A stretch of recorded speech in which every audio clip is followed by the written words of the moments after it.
विद्यार्थियों मैं कुलदीप सिंह आप सब ਨੂੰ ਸਤਿ ਸ੍ਰੀ ਅਕਾਲ ਕਹਿੰਦਾ ਹਾਂ ਤੇ ਅੱਜ ਆਪਾਂ ਜਮਾਤ 11ਵੀਂ ਭਾਗ ਤੀਜਾ ਉਸ ਦੇ ਵਿੱਚੋਂ ਪੜਨ ਜਾ ਰਹੇ ਹਾਂ ਸਾਹਿਤ ਦੇ ਰੂਪ ਤੇ ਸਾਹਿਤ ਦੇ ਰੂਪਾਂ ਦੇ ਵਿੱਚੋਂ ਆਪਾਂ ਪੜਾਂਗੇ ਅੱਜ ਸਫ਼ਰਨਾਮਾ।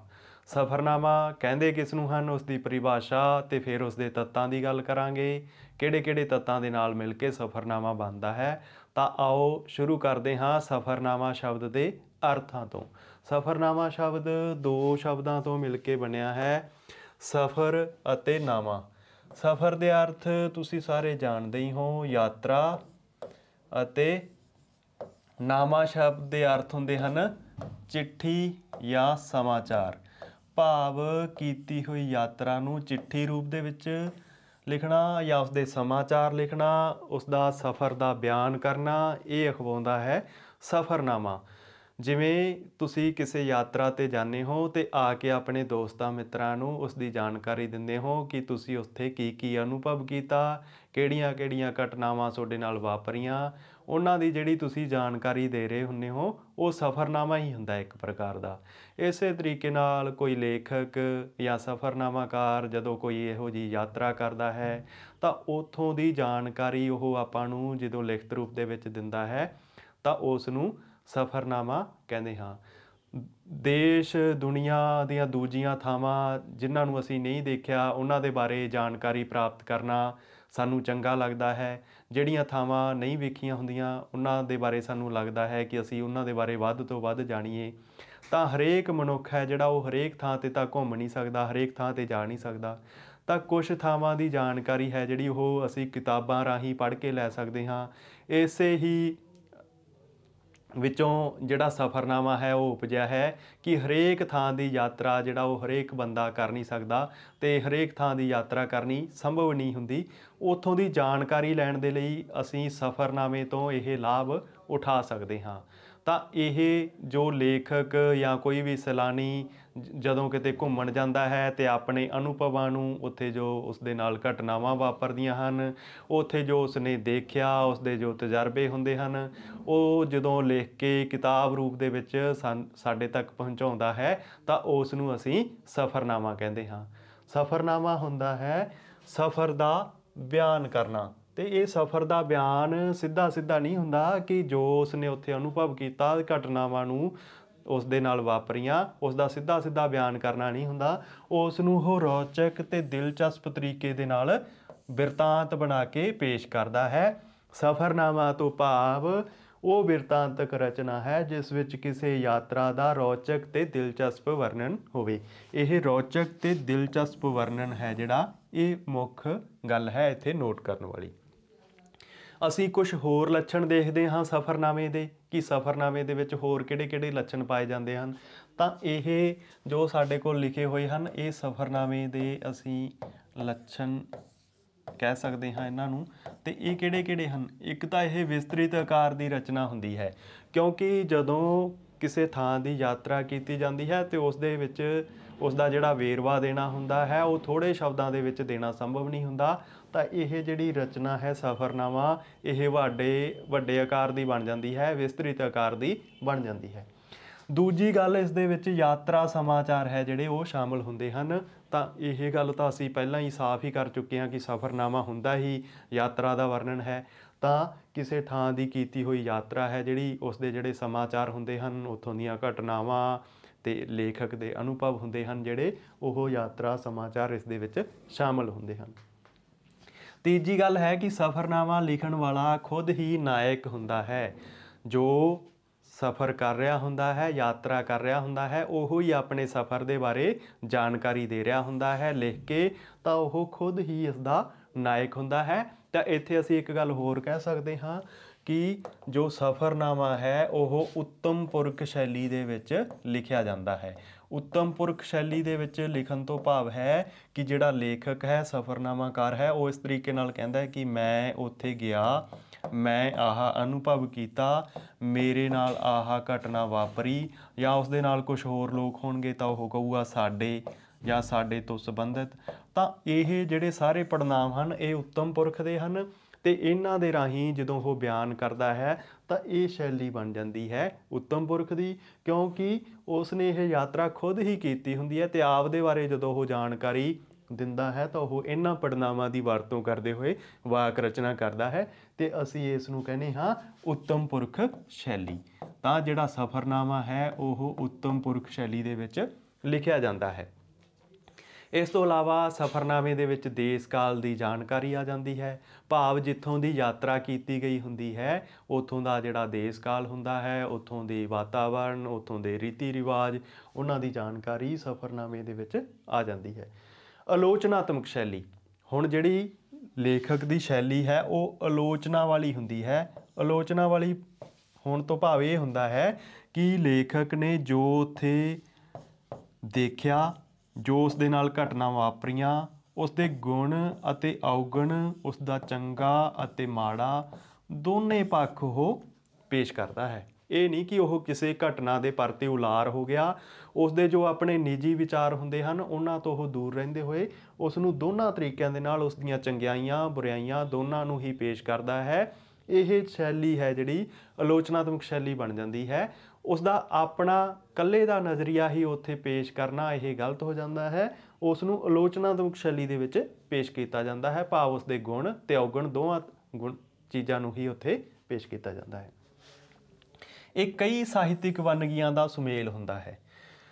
ਇੱਕ ਤਾਂ ਹੋ ਗਿਆ ਇਹ ਕਿ ਇਸ ਨੂੰ ਕਹਾਣੀ ਰੂਪ ਦੇ ਵਿੱਚ ਵੀ ਪੇਸ਼ ਕੀਤਾ ਜਾ ਸਕਦਾ ਹੈ, ਤਾਂ ਇਸ ਦੇ ਵਿੱਚ ਕਹਾਣੀ ਦਾ ਜਿਹੜਾ ਅੰਸ਼ ਹੈ ਉਹ ਵੀ ਆ ਜਾਂਦਾ ਹੈ। ਇਸ ਤੋਂ ਇਲਾਵਾ ਉਹ ਆਪਣੇ ਬਾਰੇ ਲਿਖ ਰਿਹਾ ਹੈ ਤਾਂ ਉਸ ਦੀ ਜੀਵਨ ਘਟਨਾ ਹੋ ਗਈਆਂ, ਤਾਂ ਇਸ ਦੇ ਵਿੱਚ ਜੀਵਨੀ ਦੇ ਅੰਸ਼ ਵੀ ਆ ਜਾਂਦੇ ਹਨ। ਤਾਂ ਇਹ ਜਿਹੜੀ ਪੇਸ਼ ਕੀਤੀ ਜਾ ਰਹੀ ਹੈ ਵਿਸ਼ਾ ਵਸਤੂ, ਇਹ ਸਫ਼ਰ ਦੇ ਬਾਰੇ ਹੁੰਦੀ ਹੈ ਤਾਂ ਇਹ ਸਫ਼ਰਨਾਮਾ। ਤਾਂ ਕਈ ਸਾਰੀ ਸਾਹਿਤਿਕ ਵੰਨਗੀਆਂ ਹੈ, ਜਿਹੜੇ ਕਈ ਸਾਰੇ ਸਾਹਿਤ ਰੂਪ ਹੈ, ਉਹਨਾਂ ਦੇ ਸੁਮੇਲ ਤੋਂ ਜਿਹੜਾ ਸਫ਼ਰਨਾਮਾ ਹੈ ਇਹ ਬਣਦਾ ਹੈ। ਹੁਣ ਅਸੀਂ ਗੱਲ ਕਰਦੇ ਹਾਂ ਸਫ਼ਰਨਾਮੇ ਦੇ ਤੱਤਾਂ ਦੀ। ਸਫ਼ਰਨਾਮੇ ਦੇ ਤੱਤ ਮੁੱਖ ਰੂਪ ਤੋਂ ਦੋ ਭਾਗਾਂ ਦੇ ਵਿੱਚ ਵੰਡੇ ਗਏ ਹਨ। ਇੱਕ ਹੁੰਦੇ ਹਨ ਵਸਤੂ ਮੂਲਕ ਤੱਤ ਤੇ ਦੂਜੇ ਹੁੰਦੇ ਹਨ ਕਲਾ ਮੂਲਕ ਤੱਤ। ਵਸਤੂ ਮੂਲਕ ਤੱਤਾਂ ਤੋਂ ਮਤਲਬ ਹੈ ਕਿ ਉਸ ਦੇ ਵਿੱਚ ਵਿਸ਼ਾ ਵਸਤੂ ਕਿਹੜੀ ਚੁਣੀ ਗਈ ਹੈ, ਭਾਵ ਉਸ ਦੇ ਵਿੱਚ ਜਿਹੜੇ ਵਿਚਾਰ ਵਿਸ਼ੇ ਪੇਸ਼ ਕੀਤੇ ਗਏ ਹਨ ਉਹ ਕੀ ਹੈ। ਵਿਸ਼ਾ ਵਸਤੂ ਤੋਂ ਸੰਬੰਧਿਤ ਜੋ ਹਨ ਉਹਨਾਂ ਨੂੰ ਅਸੀਂ ਵਸਤੂ ਮੂਲਕ ਤੱਤ ਕਹਿੰਦੇ ਹਾਂ, ਭਾਵ ਜਿੱਥੋਂ ਦੀ ਯਾਤਰਾ ਕੀਤੀ ਗਈ, ਜਿੱਥੋਂ ਦਾ ਸਫ਼ਰ ਕੀਤਾ ਗਿਆ, ਉਸ ਦੇ ਜਿਹੜੇ ਵਿਚਾਰ ਅਨੁਭਵ ਹਨ ਉਹ ਵਿਸ਼ਾ ਵਸਤੂ ਦੇ ਰੂਪ ਦੇ ਵਿੱਚ ਆ ਜਾਂਦੇ ਹਨ। ਤੇ ਉਸ ਵਿਸ਼ਾ ਵਸਤੂ ਨੂੰ ਜਿਹੜਾ ਪੇਸ਼ ਕਰਨ ਦਾ ਢੰਗ ਹੈ, ਕਲਾਮਈ ਤਰੀਕਾ ਹੈ ਪੇਸ਼ ਕਰਨ ਦਾ ਢੰਗ, ਉਸ ਨੂੰ ਅਸੀਂ ਕਹਿੰਦੇ ਹਾਂ ਕਲਾ ਮੂਲਕ ਤੱਤ, ਭਾਵ ਉਸ ਦੀ ਪੇਸ਼ਕਾਰੀ ਕਿਹੜੇ ਤਰੀਕੇ ਦੇ ਨਾਲ ਹੋਈ ਹੈ, ਉਸ ਦੀ ਜਿਹੜੀ ਸ਼ੈਲੀ ਹੈ ਉਹ ਕਿਸ ਪ੍ਰਕਾਰ ਦੀ ਹੈ, ਉਹ ਆ ਜਾਂਦਾ ਹੈ ਕਲਾ ਮੂਲਕ ਤੱਤਾਂ ਦੇ ਵਿੱਚ। ਜਿਵੇਂ ਕਲਾ ਮੂਲਕ ਤੱਤ ਹੈ ਜਿਹੜੇ, ਅਸੀਂ ਉਸ ਦੀ ਤੁਲਨਾ ਤਾਂ ਕਰ ਸਕਦੇ ਹਾਂ ਇੱਕ ਭਾਂਡੇ ਦੇ ਨਾਲ, ਬਰਤਨ ਦੇ ਨਾਲ, ਤੇ ਉਸ ਭਾਂਡੇ ਦੇ ਵਿੱਚ ਪਾਇਆ ਕੀ ਜਾਂਦਾ ਹੈ ਉਹ ਆ ਜਾਂਦਾ ਹੈ ਉਸ ਦਾ ਵਿਸ਼ਾ ਵਸਤੂ, ਭਾਵ ਉਸ ਦੇ ਵਿੱਚ ਜਿਹੜੀ ਇਸ ਭਾਂਡੇ ਦੇ ਵਿੱਚ ਚੀਜ਼ ਕੀ ਪਾਈ ਜਾਣੀ ਹੈ, ਇਸ ਦੇ ਵਿੱਚ ਵਿਚਾਰ ਕਿਹੜੇ ਪਾਏ ਜਾਣੇ ਹਨ ਉਹ ਆ ਜਾਂਦੇ ਹਨ ਵਿਸ਼ਾ ਵਸਤੂ ਤੋਂ ਸੰਬੰਧਿਤ। ਤੇ ਕਲਾ ਮੂਲਕ ਤੱਤ ਹੈ ਉਹਨਾਂ ਨੂੰ ਪੇਸ਼ ਕਰਨ ਦਾ ਢੰਗ ਕਿ ਉਹ ਕਿਹੜੇ ਕਿਹੜੇ ਤੱਤ ਹਨ ਜਿਨ੍ਹਾਂ ਦੇ ਰਾਹੀਂ ਜਿਹੜੇ ਇਹ ਵਿਚਾਰ ਹੈ ਪੇਸ਼ ਕੀਤੇ ਜਾਂਦੇ ਹਨ। ਤਾਂ ਹੁਣ ਅਸੀਂ ਇੱਕ ਇੱਕ ਕਰਕੇ ਇਹਨਾਂ ਦੀ ਗੱਲ ਕਰਦੇ ਹਾਂ ਕਿ ਜਿਹੜੇ ਵਿਸ਼ਾ ਮੂਲਕ ਵਸਤੂ ਮੂਲਕ ਤੱਤ ਹਨ ਵਿਸ਼ਾ ਵਸਤੂ ਵਾਲੇ, ਉਹਨਾਂ ਦੇ ਵਿੱਚੋਂ ਸਭ ਤੋਂ ਪਹਿਲਾਂ ਜਿਹੜਾ ਲੇਖਕ ਹੈ ਉਹ ਭੂਗੋਲਿਕ ਵਿਵਰਣ ਦਿੰਦਾ ਹੈ। ਭੂਗੋਲਿਕ ਵਿਵਰਣ ਤੋਂ ਮਤਲਬ ਹੈ ਕਿ ਉੱਥੋਂ ਉਹ ਦੇਸ਼ ਜਿਹੜਾ ਹੈ ਜਾਂ ਜਿਹੜੀ ਥਾਂ ਹੈ ਉਹ ਸੰਸਾਰ ਦੇ ਕਿਹੜੇ ਹਿੱਸੇ ਵੱਲ ਆਉਂਦਾ ਹੈ, ਤੇ ਉੱਥੋਂ ਦਾ ਜਿਹੜਾ ਜਲਵਾਯੂ ਹੈ, ਉੱਥੋਂ ਦਾ ਪੌਣ ਪਾਣੀ ਹੈ ਉਹ ਕਿਹੋ ਜਿਹਾ ਹੈ, ਉੱਥੋਂ ਦਾ ਜਿਹੜਾ ਤਾਪਮਾਨ ਹੋ ਗਿਆ, ਉੱਥੋਂ ਦੀ ਜਿਹੜੀ ਹੈ ਰੁੱਤਾਂ ਦਾ ਵਿਵਰਣ ਹੋ ਗਿਆ, ਉੱਥੇ ਗਰਮੀ ਜ਼ਿਆਦਾ ਪੈਂਦੀ ਹੈ, ਉੱਥੇ ਠੰਡ ਜ਼ਿਆਦਾ ਪੈਂਦੀ ਹੈ, ਉੱਥੋਂ ਦੀ ਜਿਹੜੀ ਹੈ ਧਰਤੀ ਕਿਹੋ ਜਿਹੀ ਹੈ, ਉਹ ਰੇਤਲੀ ਹੈ, ਉਹ ਪਹਾੜੀ ਹੈ। ਇਹ ਸਾਰੇ ਜਿਹੜੇ ਵੇਰਵੇ ਹਨ ਇਹ ਭੂਗੋਲ ਦੇ ਨਾਲ ਸੰਬੰਧਿਤ ਹਨ ਤੇ ਇਹਨਾਂ ਦੀ ਜਾਣਕਾਰੀ ਲੇਖਕ ਦਿੰਦਾ ਹੈ।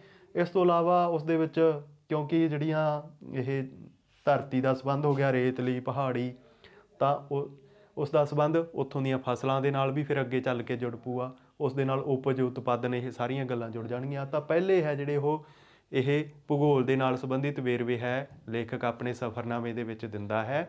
ਉੱਥੇ ਨਦੀਆਂ ਜ਼ਿਆਦਾ ਹਨ, ਉੱਥੇ ਪਹਾੜ ਜ਼ਿਆਦਾ ਹਨ, ਕਿਹੜੇ ਪ੍ਰਕਾਰ ਦੀ ਧਰਤੀ ਹੈ, ਬੰਜਰ ਹੈ, ਉਪਜਾਊ ਹੈ, ਇਹ ਸਾਰੇ ਜਿਹੜੇ ਵੇਰਵੇ ਹੈ ਭੂਗੋਲ ਦੇ ਨਾਲ ਸੰਬੰਧਿਤ ਹੈ, ਇਹ ਵਸਤੂ ਮੂਲਕ ਤੱਤ ਦੇ ਵਿੱਚ ਆ ਜਾਂਦੇ ਹਨ।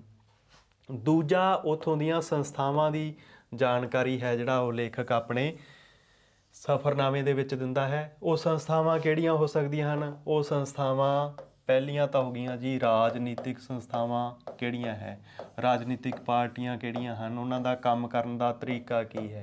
ਉੱਥੋਂ ਦੀਆਂ ਧਾਰਮਿਕ ਸੰਸਥਾਵਾਂ ਕਿਹੋ ਜਿਹੀਆਂ ਹੋ ਗਈਆਂ, ਉੱਥੋਂ ਦੇ ਧਰਮ ਕਿਹੜੇ ਕਿਹੜੇ ਹਨ, ਉਹਨਾਂ ਦਾ ਕੰਮ ਕਰਨ ਦਾ ਤਰੀਕਾ ਕੀ ਹੈ।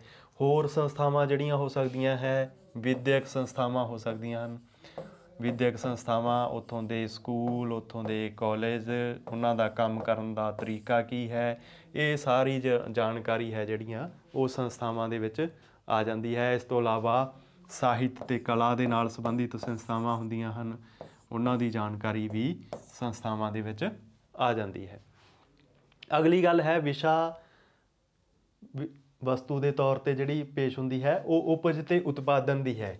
ਭਾਵ ਉੱਥੋਂ ਦੀ ਜਿਹੜੀ ਧਰਤੀ ਹੈ ਉਹ ਕਿਹੋ ਜਿਹੀ ਹੈ, ਉੱਥੇ ਕੀ ਕੀ ਉਪਜ ਹੁੰਦੀ ਹੈ ਅਤੇ ਉਸ ਤੋਂ ਕੀ ਕੀ ਅੱਗੇ ਉਤਪਾਦਿਤ ਹੁੰਦਾ ਹੈ, ਕੀ ਕੀ ਬਣਾਇਆ ਜਾਂਦਾ ਹੈ। ਇਹ ਉਪਜ ਅਤੇ ਉਤਪਾਦਨ ਦੇ ਵਿੱਚ ਆ ਜਾਂਦਾ ਹੈ। ਭਾਵ ਉੱਥੇ ਹੋਣ ਵਾਲੀਆਂ ਫਸਲਾਂ ਕਿਹੜੀਆਂ ਹਨ ਅਤੇ ਉਹਨਾਂ ਫਸਲਾਂ ਤੋਂ ਫਿਰ ਕੀ ਕੀ ਬਣਾਇਆ ਜਾਂਦਾ ਹੈ। ਫਸਲਾਂ ਦੇ ਆਧਾਰ 'ਤੇ ਹੀ ਅੱਗੇ ਉਤਪਾਦਨ ਹੋਣਾ ਹੈ। ਉੱਥੋਂ ਦੀਆਂ ਜਿਹੜੀਆਂ ਫੈਕਟਰੀਆਂ, ਕਾਰਖਾਨੇ ਹਨ ਉਸੇ ਆਧਾਰ 'ਤੇ ਲੱਗਣੇ ਹਨ ਅਤੇ ਉੱਥੋਂ ਦੀ ਫਿਰ ਦਸਤਕਾਰੀ ਕਿਹੋ ਜਿਹੀ ਹੈ, ਉੱਥੋਂ ਦੇ ਜਿਹੜੇ ਮਸ਼ੀਨੀ ਉਦਯੋਗ ਧੰਦੇ ਹਨ ਉਹ ਕਿਹੋ ਜਿਹੇ ਹਨ ਅਤੇ ਉਹਨਾਂ ਦੀਆਂ ਸੰਸਥਾਵਾਂ ਕਿਹੜੀਆਂ ਹਨ, ਇਹ ਉਪਜ ਅਤੇ ਉਤਪਾਦਨ ਦੇ ਵਿੱਚ ਆ ਜਾਂਦਾ ਹੈ। ਅੱਗੇ ਵਿਵਸਥਾ ਅਤੇ ਰਾਜ ਪ੍ਰਬੰਧ ਦੀ ਗੱਲ ਹੋ ਜਾਂਦੀ ਹੈ। ਵਸਤੂ ਮੂਲਕ ਤੱਤਾਂ ਦੇ ਵਿੱਚ ਵਿਵਸਥਾ ਅਤੇ ਰਾਜ ਪ੍ਰਬੰਧ ਤੋਂ ਮਤਲਬ ਹੈ ਕਿ ਉੱਥੇ ਲੋਕਤੰਤਰ ਹੈ, ਉੱਥੋਂ ਦਾ ਰਾਜ ਕਿਹੋ ਜਿਹਾ ਹੈ, ਲੋਕਤੰਤਰ ਹੈ ਜਾਂ ਉੱਥੇ ਰਾਜਤੰਤਰ ਹੈ ਜਾਂ ਉੱਥੇ ਤਾਨਾਸ਼ਾਹੀ ਹੈ ਜਾਂ ਉੱਥੇ ਫੌਜੀ ਰਾਜ ਹੈ। ਇਹ ਆ ਜਾਂਦਾ ਹੈ ਵਿਵਸਥਾ ਦੇ ਉੱਤੇ। ਭਾਵ ਉਸ ਦੇਸ਼ ਦਾ ਜਿਹੜੀ ਵਿਵਸਥਾ ਹੈ, ਉੱਥੋਂ ਦਾ ਰਾਜ ਪ੍ਰਬੰਧ ਹੈ, ਉਹ ਕੌਣ ਕਰਦਾ ਹੈ, ਇਹ ਆ ਜਾਂਦਾ ਹੈ ਇਸ ਦੇ ਵਿੱਚ। ਉਸ ਤੋਂ ਬਾਅਦ ਰਿਸ਼ਤੇ ਨਾਤੇ, ਉੱਥੋਂ ਦੇ ਜਿਹੜੇ ਰਿਸ਼ਤੇ ਨਾਤੇ ਹੈ ਉਹ ਕਿਸ ਪ੍ਰਕਾਰ ਦੇ ਹਨ। ਜਿਵੇਂ ਅਸੀਂ ਸਾਡੇ ਭਾਰਤ ਦੇਸ਼ ਦੀ ਗੱਲ ਕਰੀਏ ਤਾਂ ਇੱਥੇ ਜਿਹੜੇ ਸਾਡੇ ਰਿਸ਼ਤੇ ਨਾਤੇ ਹਨ ਉਹ ਸਾਡੇ ਸੰਯੁਕਤ ਪਰਿਵਾਰ ਜ਼ਿਆਦਾ ਪਾਏ ਜਾਂਦੇ ਹਨ ਅਤੇ ਜਿਹੜੇ ਇਕੱਲੇ ਪਰਿਵਾਰ ਹਨ ਉਹ ਘੱਟ ਪਾਏ ਜਾਂਦੇ ਹਨ। ਉਸ ਦੇ ਆਧਾਰ 'ਤੇ ਫਿਰ ਜਿਹੜੇ ਰਿਸ਼ਤੇ ਨਾਤੇ ਹੈ ਉਹ ਵੀ ਹੋਰ ਪ੍ਰਕਾਰ ਦੇ ਹਨ ਅਤੇ ਜੇ ਇਸ ਨੂੰ ਅਸੀਂ ਹੋਰ ਦੇਸ਼ ਦੁਨੀਆ ਦੇ ਨਾਲ ਤੁਲਨਾ ਕਰਕੇ ਦੇਖੀਏ ਤਾਂ ਉੱਥੋਂ ਦੇ ਜਿਹੜੇ ਰਿਸ਼ਤੇ ਨਾਤੇ ਹਨ ਉਹਨਾਂ ਦਾ ਆਪਸੀ ਸਹਿਚਾਰ, ਆਪਸੀ ਵਿਵਹਾਰ, ਇੱਕ ਦੂਜੇ ਨਾਲ ਜਿਹੜਾ ਵਿਵਹਾਰ ਕਰਨ ਦਾ ਤਰੀਕਾ ਹੈ ਉਹ ਵੀ ਬਦਲ ਜਾਂਦਾ ਹੈ। ਜਿਵੇਂ ਸਾਡੇ ਜਿਹੜਾ ਹੈ ਪਿਓ ਦਾ ਜਿਹੜਾ ਛੋਟਾ ਭਰਾ ਹੈ ਉਹ ਚਾਚਾ ਹੈ ਅਤੇ ਪਿਓ ਦਾ ਜਿਹੜਾ ਵੱਡਾ ਭਰਾ ਹੈ ਉਹ ਤਾਇਆ ਹੈ, ਮਾਂ ਦਾ ਭਰਾ ਮਾਮਾ ਹੈ। ਇਹ ਸਾਰੇ ਰਿਸ਼ਤੇ ਨਾਤੇ ਅੱਡ ਅੱਡ ਪ੍ਰਕਾਰ ਦੇ ਹਨ ਅਤੇ ਜੇ ਇਸ ਨੂੰ ਅਸੀਂ ਕਿਸੇ ਹੋਰ ਦੇਸ਼ ਦੁਨੀਆ ਦੇ ਨਾਲ ਤੁਲਨਾ ਕਰਕੇ ਦੇਖੀਏ, ਜਿਵੇਂ ਜਿਹੜੇ ਪੱਛਮੀ ਦੇਸ਼ ਹਨ ਉੱਥੇ ਜਿਹੜਾ ਚਾਚਾ ਹੈ ਉਸ ਲਈ ਵੀ ਅੰਕਲ, ਤਾਏ ਲਈ ਵੀ ਅੰਕਲ ਅਤੇ ਮਾਮੇ ਲਈ ਵੀ ਅੰਕਲ ਅਤੇ ਪੜੋਸੀ ਲਈ ਵੀ ਅੰਕਲ। ਭਾਵ ਜਿਹੜੇ ਰਿਸ਼ਤੇ ਨਾਤੇ ਹਨ ਪੱਛਮੀ ਦੇਸ਼ਾਂ ਦੇ ਵਿੱਚ ਉਹ ਵੱਖਰੇ ਪ੍ਰਕਾਰ ਦੇ ਹਨ ਅਤੇ ਉਹਨਾਂ ਦਾ ਜਿਹੜਾ ਆਪਸੀ ਵਿਵਹਾਰ ਕਰਨ ਦਾ ਤਰੀਕਾ ਹੈ ਉਹ ਵੀ ਵੱਖਰਾ ਹੈ ਅਤੇ ਸਾਡੇ ਸਮਾਜ ਦੇ ਵਿੱਚ ਜਿਹੜੇ ਰਿਸ਼ਤੇ ਨਾਤੇ ਆ ਹੋਰ ਪ੍ਰਕਾਰ ਦੇ ਹੁੰਦੇ ਹਨ। ਅਤੇ ਲੇਖਕ ਜਿੱਥੋਂ ਦੀ ਵੀ ਯਾਤਰਾ ਕਰਦਾ ਹੈ, ਜਿੱਥੋਂ ਦਾ ਉਹ ਸਫ਼ਰ ਕਰਦਾ ਹੈ, ਉਸ ਦੇ ਜਿਹੜੇ ਰਿਸ਼ਤੇ ਨਾਤੇ ਹੁੰਦੇ ਹਨ ਉਹਨਾਂ ਦਾ ਆਪਸੀ ਵਿਵਹਾਰ ਕੀ ਹੈ, ਆਪਸੀ ਸਹਿਚਾਰ, ਆਪਸੀ ਮਿਲਵਰਤਨ ਕਿਹੋ ਜਿਹਾ ਹੈ, ਉਹਨਾਂ ਦੀ ਗੱਲ ਸਫ਼ਰਨਾਮਾਕਾਰ ਆਪਣੇ ਸਫ਼ਰਨਾਮੇ ਦੇ ਵਿੱਚ ਕਰਦਾ ਹੈ। ਅਗਲੀ ਗੱਲ ਕਰਦਾ ਹੈ ਜਿਹੜੀ ਸਫ਼ਰਨਾਮਾਕਾਰ ਉਹ ਦ੍ਰਿਸ਼ਾਵਲੀ ਦੀ ਆ ਜਾਂਦੀ ਹੈ ਕਿ ਉੱਥੋਂ ਦੀ ਜਿਹੜੀ ਦ੍ਰਿਸ਼ਾਵਲੀ ਹੈ ਉਹ ਕਿਹੋ ਜਿਹੀ ਹੈ। ਦ੍ਰਿਸ਼ਾਵਲੀ ਕਿਹੋ ਜਿਹੀ ਹੋਣ ਤੋਂ ਭਾਵ ਹੈ ਕਿ ਉੱਥੋਂ ਦੇ ਜਿਹੜੇ ਦ੍ਰਿਸ਼ ਹਨ ਉਹ ਕਿਹੋ ਜਿਹੇ ਹਨ। ਦ੍ਰਿਸ਼ਾਂ ਦੇ ਵਿੱਚ ਸਭ ਤੋਂ ਪਹਿਲਾਂ ਅਸੀਂ ਗੱਲ ਕਰ ਸਕਦੇ ਹਾਂ ਕਿ ਉੱਥੋਂ ਦੇ ਜਿਹੜੇ ਕੁਦਰਤੀ ਨਜ਼ਾਰੇ ਹਨ ਉਹ ਕਿਹੋ ਜਿਹੇ ਹਨ। ਉੱਥੋਂ ਦੀਆਂ ਨਦੀਆਂ, ਪਹਾੜ, ਝੀਲਾਂ, ਉਹਨਾਂ ਦੀ ਗੱਲ ਹੋ ਸਕਦੀ ਹੈ। ਇਸ ਤੋਂ ਇਲਾਵਾ ਉੱਥੇ ਹੋਰ ਕੀ ਸੁੰਦਰ ਇਮਾਰਤਾਂ ਦੇਖਣ ਵਾਲੀਆਂ ਹਨ ਉਹਨਾਂ ਦੀ ਗੱਲ ਹੋ ਸਕਦੀ ਹੈ। ਅਤੇ ਇਸ ਤੋਂ ਇਲਾਵਾ ਉੱਥੇ ਜਿਹੜੇ ਇਹੋ ਜਿਹੇ ਦ੍ਰਿਸ਼ ਬਣੇ ਹੋਣ ਜਿਨ੍ਹਾਂ ਨੂੰ ਦੇਖ ਕੇ ਆਨੰਦ ਮਾਣਿਆ ਜਾ ਸਕੇ, ਉਹਨਾਂ ਦੀ ਗੱਲ ਲੇਖਕ ਸਫ਼ਰਨਾਮਾਕਾਰ ਦ੍ਰਿਸ਼ਾਵਲੀ ਦੇ ਵਿੱਚ ਕਰਦਾ ਹੈ। ਅੱਗੇ ਉਸ ਤੋਂ ਬਾਅਦ ਵਿਰਸਾ ਅਤੇ ਵਿਰਾਸਤ ਦੀ ਗੱਲ ਕਰਦਾ ਹੈ। ਵਿਰਸਾ ਅਤੇ ਵਿਰਾਸਤ ਤੋਂ ਭਾਵ ਹੈ ਕਿ ਜੋ ਸਾਨੂੰ ਵਿਰਸੇ ਦੇ ਵਿੱਚੋਂ ਸਾਨੂੰ ਸਾਡੀਆਂ ਪਹਿਲੀਆਂ ਪੀੜ੍ਹੀਆਂ ਤੋਂ ਪ੍ਰਾਪਤ ਹੋਇਆ ਹੁੰਦਾ ਹੈ, ਲੇਖਕ ਉਹਨਾਂ ਦੀ ਗੱਲ ਕਰਦਾ ਹੈ ਜਿੱਥੋਂ ਦਾ ਉਸ ਨੇ ਸਫ਼ਰ ਕਰਿਆ ਹੁੰਦਾ ਹੈ ਆਪਣੇ ਅਨੁਭਵਾਂ ਦੇ ਰਾਹੀਂ। ਜਿਵੇਂ ਕੋਈ ਭਾਰਤ ਦੇਸ਼ ਦੀ ਯਾਤਰਾ ਕਰੂਗਾ ਤਾਂ ਇੱਥੇ ਜੋ ਵਿਰਸਾ ਅਤੇ ਵਿਰਾਸਤ ਦੇ ਵਿੱਚ ਪ੍ਰਾਪਤ ਹੋਇਆ ਹੈ ਸਾਨੂੰ, ਉਸ ਦੀ ਉਹ ਉੱਥੇ ਜ਼ਰੂਰ ਜ਼ਿਕਰ ਕਰੂਗਾ। ਉਸ ਤੋਂ ਬਾਅਦ ਤਜਰਬੇ, ਲੇਖਕ ਦੇ ਆਪਣੇ ਤਜਰਬੇ ਵੀ ਹੋ ਸਕਦੇ ਹੈ ਅਤੇ ਜਿੱਥੋਂ ਦੀ ਉਸ ਨੇ ਯਾਤਰਾ ਕੀਤੀ ਹੈ ਉੱਥੋਂ ਦੇ ਉਹਨਾਂ ਲੋਕਾਂ ਦੇ ਤਜਰਬੇ ਕੀ ਹਨ। ਲੇਖਕ ਦੇ ਆਪਣੇ ਤਜਰਬੇ ਵੀ ਇਸ ਦੇ ਵਿੱਚ ਜੁੜ ਜਾਂਦੇ ਹਨ। ਉਸ ਦੇ ਆਪਣੇ ਅਨੁਭਵ ਜੋ ਉਸਨੇ ਯਾਤਰਾ ਦੇ ਦੌਰਾਨ ਪ੍ਰਾਪਤ ਕੀਤੇ, ਉਹਨਾਂ ਨੂੰ ਇਸ ਦੇ ਨਾਲ ਜੋੜ ਕੇ ਲੇਖਕ ਹੈ ਜਿਹੜਾ ਆਪਣੇ ਸਫ਼ਰਨਾਮੇ ਦੇ ਵਿੱਚ ਪ੍ਰਗਟ ਕਰਦਾ। ਉਸ ਤੋਂ ਬਾਅਦ ਜਿੱਥੋਂ ਦੀ ਯਾਤਰਾ ਕੀਤੀ ਗਈ ਹੈ ਉੱਥੋਂ ਦੀ ਜੀਵਨ ਜਾਂਚ ਕਿਹੋ ਜਿਹੀ ਹੈ, ਲੋਕਾਂ ਦਾ ਜਿਹੜਾ ਰਹਿਣ ਸਹਿਣ ਹੈ ਉਸ ਦੀ ਗੱਲ ਆ ਜਾਊਗੀ ਇਹਦੇ ਵਿੱਚ, ਲੋਕਾਂ ਦਾ ਰਹਿਣ ਸਹਿਣ।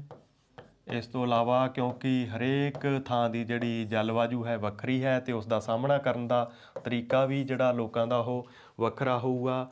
ਉਹਨਾਂ ਦੇ ਉਸ ਦੇ ਵਿੱਚ ਰੀਤੀ ਰਿਵਾਜ, ਉਹਨਾਂ ਦੇ ਤਿਉਹਾਰ, ਉਹਨਾਂ ਦਾ ਸੱਭਿਆਚਾਰ ਇਸ ਦੇ ਵਿੱਚ ਸ਼ਾਮਿਲ ਆ ਜਾਊਗਾ।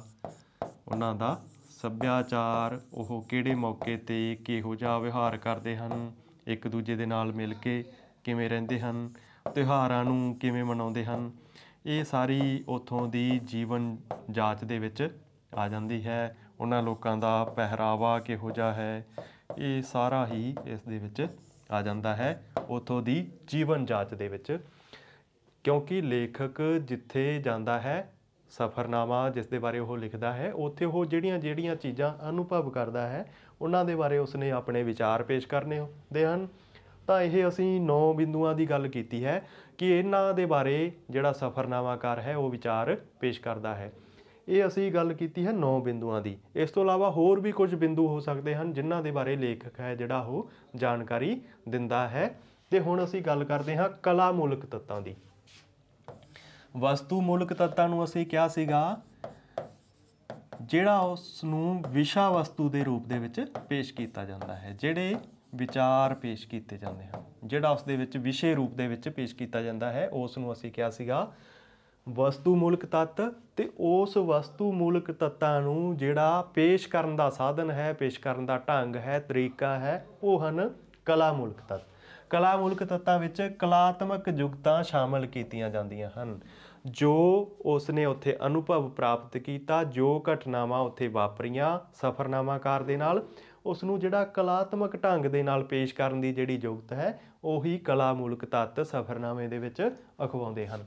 ਅਜਿਹੇ ਕਲਾ ਤੱਤਾਂ ਵਿੱਚ ਭਾਸ਼ਾਈ ਵਿਸ਼ੇਸ਼ਤਾ, ਇੱਕ ਤਾਂ ਹੋਵੇ ਜਿਹੜੇ ਵਿਚਾਰ ਹਨ ਉਹਨਾਂ ਨੂੰ ਪੇਸ਼ ਕਰਨ ਦਾ ਜਿਹੜਾ ਭਾਸ਼ਾ ਹੈ ਉਹ ਵਿਸ਼ੇਸ਼ ਹੋਵੇ, ਉਸ ਨੂੰ ਵਧੀਆ ਤਰੀਕੇ ਦੇ ਨਾਲ ਵਿਸ਼ੇਸ਼ ਭਾਸ਼ਾ ਦੇ ਰਾਹੀਂ ਪੇਸ਼ ਕੀਤਾ ਜਾਵੇ।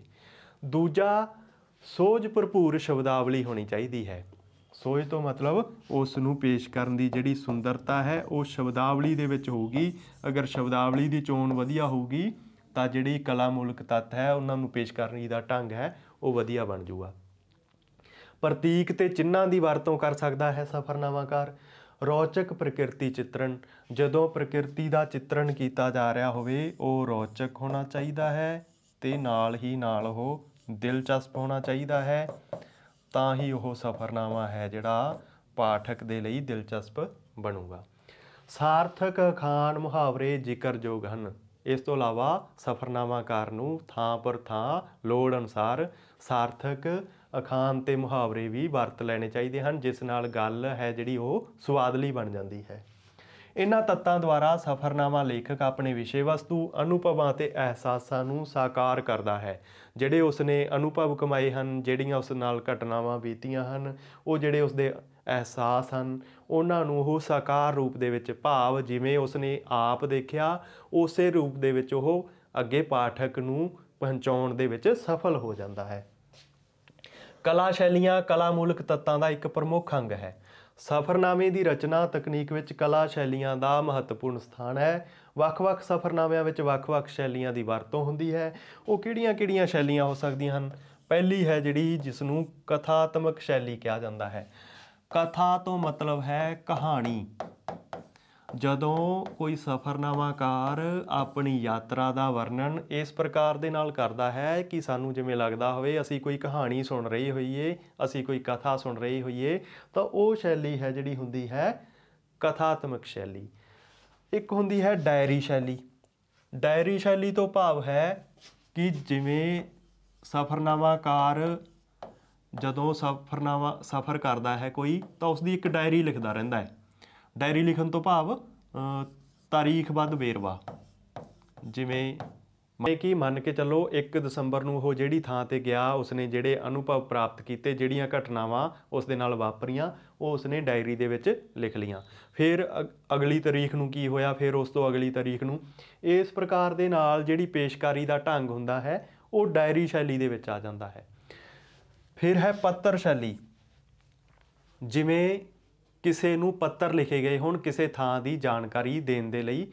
ਜਿਵੇਂ ਪੁਰਾਣੇ ਸਮਿਆਂ ਦੇ ਵਿੱਚ ਲੋਕ ਹੈ ਜਿਹੜੇ ਉਹ ਇੱਕ ਦੂਜੇ ਨੂੰ ਪੱਤਰ ਲਿਖਦੇ ਸੀ, ਅਤੇ ਇਹ ਜਿਹੜੀ ਸ਼ੈਲੀ ਹੋਊਗੀ ਉਹ ਇਸ ਪ੍ਰਕਾਰ ਦੇ ਨਾਲ ਹੋਊਗੀ ਕਿ ਇੱਕ ਦੂਜੇ ਨੂੰ ਉਸ ਥਾਂ ਦੇ ਬਾਰੇ, ਉਸ ਯਾਤਰਾ ਦੇ ਬਾਰੇ ਜਿਹੜੀ ਹੈ ਉਹ ਪੱਤਰ ਰੂਪ ਦੇ ਵਿੱਚ ਜਾਣਕਾਰੀ ਦਿੱਤੀ ਜਾ ਰਹੀ ਹੈ। ਤਾਂ ਇਹ ਸਫ਼ਰਨਾਮੇ ਨੂੰ ਲਿਖਣ ਦੀਆਂ ਕੁਝ ਸ਼ੈਲੀਆਂ ਹਨ ਜਿਨ੍ਹਾਂ ਦੇ ਰਾਹੀਂ ਸਫ਼ਰਨਾਮਾਕਾਰ ਆਪਣੇ ਸਫ਼ਰਨਾਮੇ ਨੂੰ, ਆਪਣੀ ਯਾਤਰਾ ਨੂੰ ਪੇਸ਼ ਕਰਦਾ ਹੈ।